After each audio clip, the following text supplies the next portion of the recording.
مساء الأنوار غوالي مطبخنا الشامي، يا رب تكونوا جميعا بألف خير. اليوم رح نحضر مع بعض أروع وأنجح وصفة للقطايف الرمضانية بأبسط المكونات، بدون حليب، بدون خميرة، بدون خلاط. شايفين طراوة القرص ولونه والكنار الأبيض، الفراغات بس من جهة وحدة. ما بيفتح القرص معك بمرحلة القلي والقرمشة خطيرة. وصفة متكاملة أكتر من رائعة، مضمونة بالمية مية وعكفالتي من مطبخنا الشامي. بتمنى منكم حبايبي إذا عم تدخلوا قناتي لأول مرة ما تنسوا الشير واللايك على الفيديو والاشتراك بقناتي وتفعيل الجرس ليوصلكم إشعار بكل وصفة جديدة أنا بنزلها. مقادير وصفتي بصندوق الوصف. منسمي بالله، وقبل ما انتقل معكم لمرحلة التحضير خلينا نسمع صوت القرمشة ونحكم بنفسنا.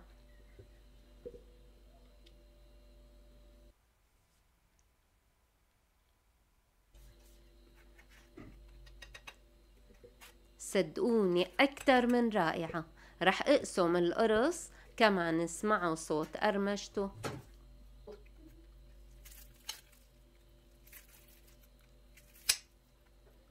خطيرة لأبعد الحدود. يلا ننتقل مع بعض للمكونات وطريقة التحضير. كوبين من الدقيق الأبيض متعدد الاستعمالات، رح ضيف لهم نص كوب من السميد الناعم، رح ضيف لهم ربع كوب من النشا. هي نوعية السميد يلي أنا استخدمتها. نزلت ربع كوب من النشا، نشا الذرة، مع ربع كوب من السكر. السكر بيعطي قرص القطايف اللون الرائع، والنشا بتعطي القرمشة. نزلت معلقة كبيرة من البيكنج باودر أو زرف بوزن 15 غرام. ضفت رشة صغيرة من الملح، حركت المكونات الجافة، وهلأ عم بضيف المي. ما في داعي نستخدم حليب بودرة ولا حليب سائل، بالمي بناخد نتيجة ممتازة.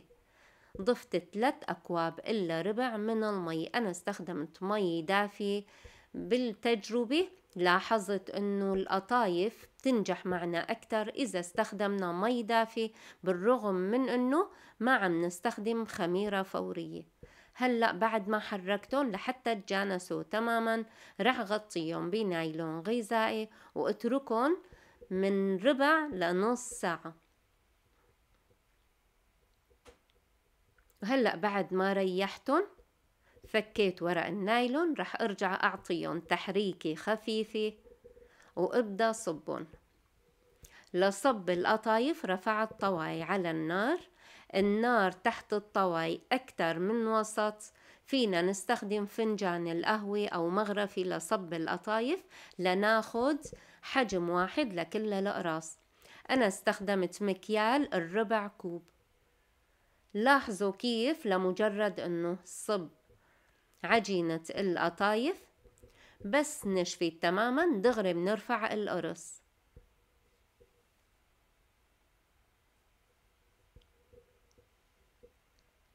لاحظوا كيف الفراغات بتتشكل بس بالمنتصف، على الأطراف ما في فراغات.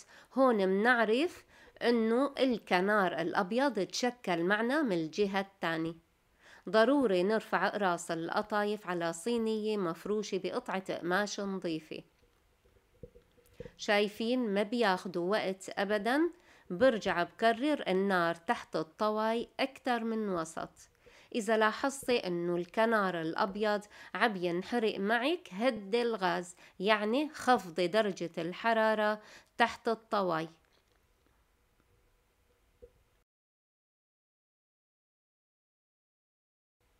شايفين طراوة القرص والفراغات بس من جهة وحدة. أروع متجاهز، وعن جد من أروع وأنجح الوصفات للقطايف، بشرط انه نلتزم بالمكونات والعيارات وطريقة التحضير. رح كفي الكمية كلها وبنفس الطريقة.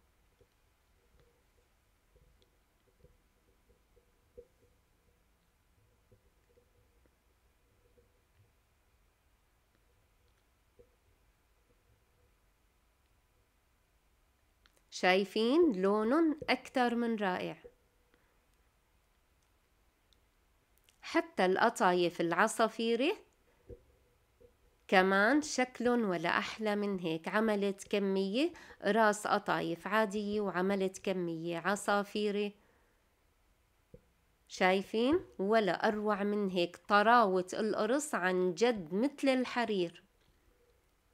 حشيتهم بالقشطة. نزلت ببداية شهر رمضان الكريم وصفي للقشطة ب3 وصفات بفيديو واحد.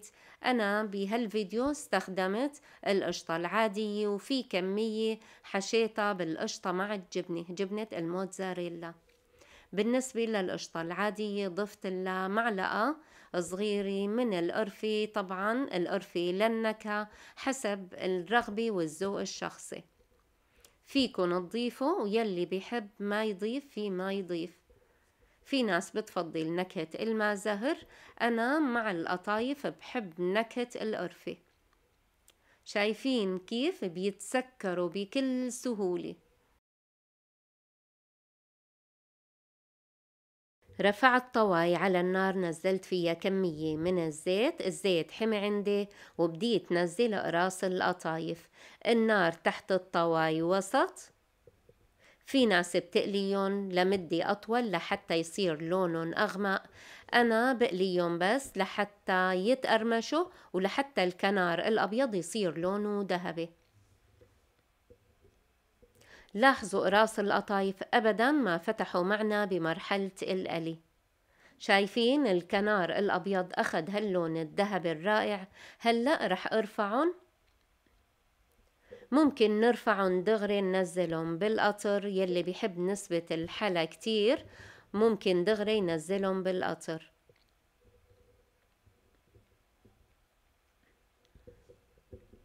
هلأ رح نزل كمية من القطر. بالنسبة لعيار القطر كوبين من السكر مع كوب من المي ومعلقة من عصير الليمون. لازم قطر القطايف يكون تقيل إلى حد ما. شايفين القرمشة؟ عن جد ولا أروع من هيك. رح أقسم قرص.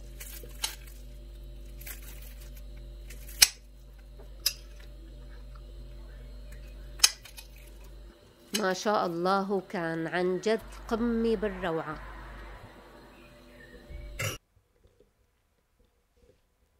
ضروري القطر يكون بارد أو بدرجة حرارة المطبخ والقطايف سخنة لحتى ما يطروا معنا، لحتى يحافظوا على قرمشتهم.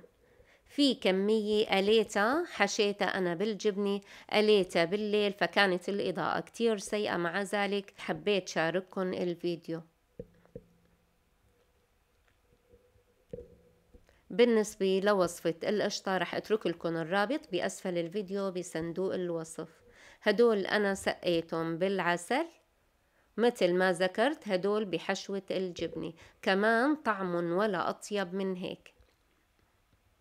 والقطايف العصافير فخامة لا قبلها ولا بعدها. وصفي أكثر من رائعة. اعذروني للإيطالي، حبيت الكل يستفيد من وصفتي. بتمنى تكون نالت إعجابكم.